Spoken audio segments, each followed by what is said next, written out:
Olá, sejam bem-vindos ao programa Nem Fudendo do GorilaBranco.com. Eu sou Bruno Peixoto e esse é o episódio número 13 com o filme Donnie Darko, um filme bastante pedido pelo pessoal que assiste o canal. Direção e roteiro de Richard Kelly, seu primeiro longa-metragem realizado em 2001, com a atuação de Maggie Gyllenhaal, Jake Gyllenhaal, Drew Barrymore e Patrick Swayze.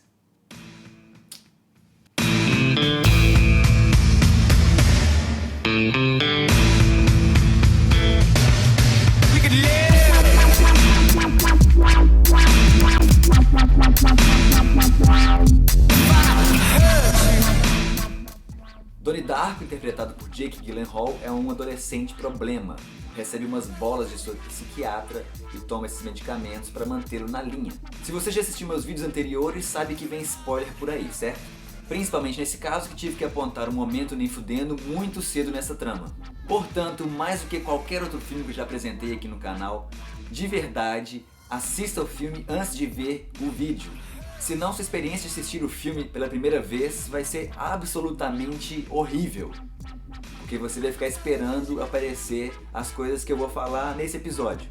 Pois bem, mal conhecemos nosso personagem e já pipoca o momento nem fudendo na nossa cara. O momento nem fudendo acontece aos 9 minutos e 30 segundos do filme. Enquanto Donnie está dormindo, escuta-se o maldito coelhão dos infernos mandando ele acordar.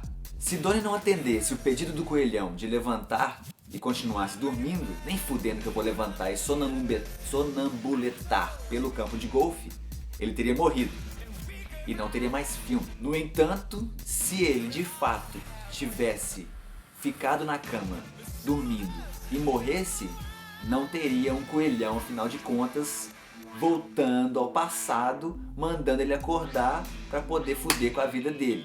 Porque Donnie não teria matado o Frank no futuro, obrigando ele a voltar ao passado para atormentar, para zoar o coreto da vida do garoto.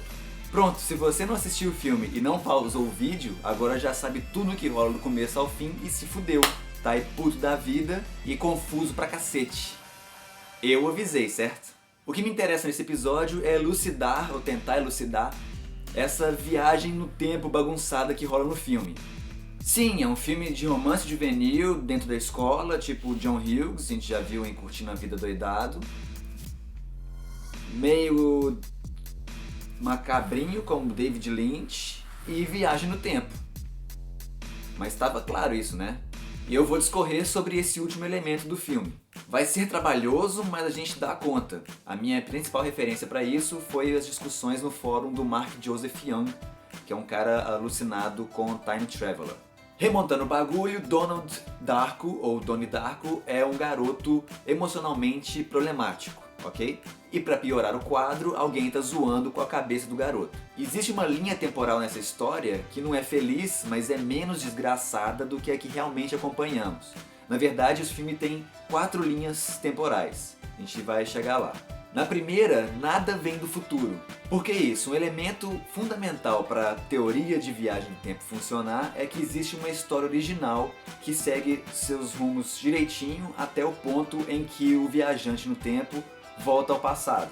Seja o objeto ou uma pessoa, nesse caso, uma turbina de avião. E o viajante no tempo não pode aparecer nessa linha temporal no passado até o momento que ele tenha tido a oportunidade de viajar de volta. Eu sei que é complicado, mas vai melhorar, vai vendo. Nesse caso, vamos pensar o seguinte: o que aconteceria se a turbina não tivesse voltado no tempo e caído em cima do quarto de Donnie? Então Donnie não escuta porra nenhuma, não acorda, não levanta e nada desaba o seu barraco.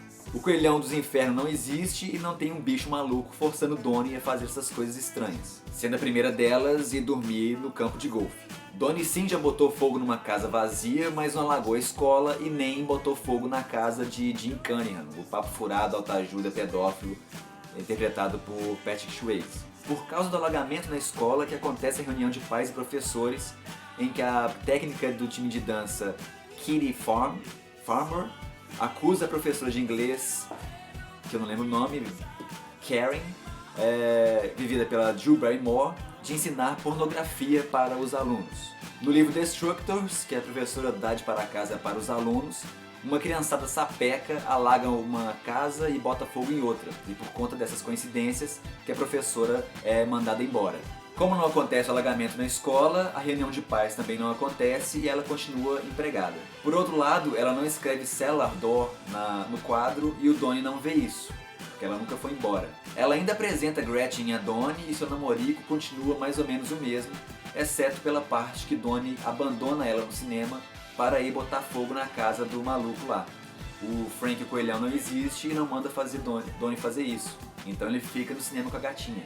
Sem a casa queimada, não é descoberto o caso de pedofilia pelo Zé Ruela papo furado lá. E a técnica do time de dança, da equipe de dança, não tem que apresentar-se no tribunal em sua defesa. Portanto, ela mesma vai à viagem com o time de dança e não pede a mãe de Donnie para ir em seu lugar. A irmã de Donnie, Samantha, a caçula, vai estar no avião de qualquer jeito. Agora que fica danados, porque a mãe de Donnie não viajou, ela está em casa quando Elizabeth, sua irmã, vivida por Maggie Gyllenhaal, recebe a notícia de que entrou em Harvard. Maggie Gyllenhaal e Jake Gyllenhaal são irmãos de verdade na vida real verdadeira. Se ela está em casa, não tem festa. Se não tem festa, Frank, que é um amigo de Elizabeth, não é convidado e não aparece com sua roupa de coelhão. A família provavelmente faria um jantar, mas os dois não iam fazer essa festa que fizeram. A mãe de Gretchen ainda some e ela liga pra polícia e é orientada a ficar em um lugar seguro. Certamente iria para a casa dos Darko. Provavelmente não rolaria a pegação que rola no quarto e nem a ligação da senhora Darko. Aí que tá o pepino, porque no dia seguinte, por volta das 6 da manhã, o avião vai estourar a turbina, vai explodir, e a turbina vai viajar no tempo 28 dias no passado e cair exatamente em cima do quarto de Donnie. Se ele estivesse dormindo, ele morreria. O único jeito dele sobreviver é se Frank mandasse ele levantar e sair de casa. Mas isso só pode acontecer se Donnie matar Frank. Então, em algum momento nessa linha temporal, Donnie tem que matar Frank, certo? Mas como? Donnie vê uns tentáculos de água, ou como você quiser chamar, saindo dos peitos das pessoas e ele decide segui-lo. A essa altura do campeonato, ele já deve ter comentado esse fenômeno com sua psiquiatra. Isso aconteceu na festa, mas mesmo sem festa, ele ainda pode ter visto esse tentáculo saindo do peito de Gretchen e decidiu segui-lo mesmo assim. Não foi sugerido a Donnie a ideia de viagem no tempo, e ele também não leu o livro da Robert Sparrow, A Vovó Morte, e nem tem vontade de ir até lá. Mas ele pode ter seguido o tentáculo até lá, até a casa da Vovó Morte. Nós vimos que na festa ele tira Gretchen de casa e vai até lá. Dessa vez sem os outros dois amigos, porque não tem festa, então eles não estariam na casa. O próximo trecho é igual ao que já assistimos. O casal chega na casa da vovó, os dois nóia estão lá para assaltar o porão, atacam o casal, a menina, a Gretchen, cai no chão, vem um carro, desvia da vovó e passa por cima da garotinha, matando-a, matando ela, estoporando a menina. Coincidência pra caralho, né? Bom, nem tanto. Mesmo sem a festa na casa dos Darko, Frank tá por aí dirigindo vestido de coelhão. O cara é um fanfarrão, um festeiro. Donnie e Elizabeth bolaram a festa porque é semana de Halloween, então as pessoas estão mesmo fantasiadas andando por aí.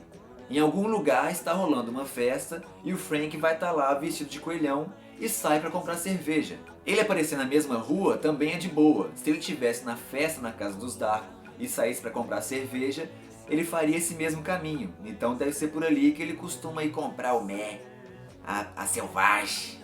A forçação de barra é ele aparecer ali justamente no mesmo instante. Aceite isso como uma obra do destino e o resto é moleza. O Donnie leva a arma porque ele viu seu destino quando ele enfia a cabeça no tentáculo de água lá, e não porque o Frank mandou ele levar. O garoto tem seus problemas emocionais psicológicos e sem ter feito a merdaiada toda, ele pode estar mais próximo da Gretchen agora.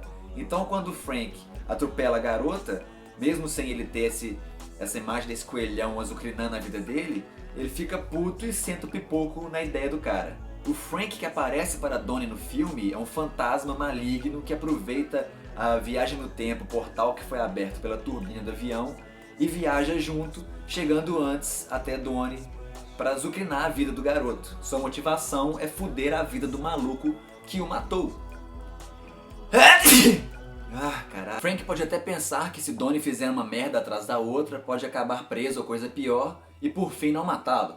Essa linha temporal ainda não acabou. A mãe de Donnie está em casa e sua irmã caçula, Samantha, está no avião.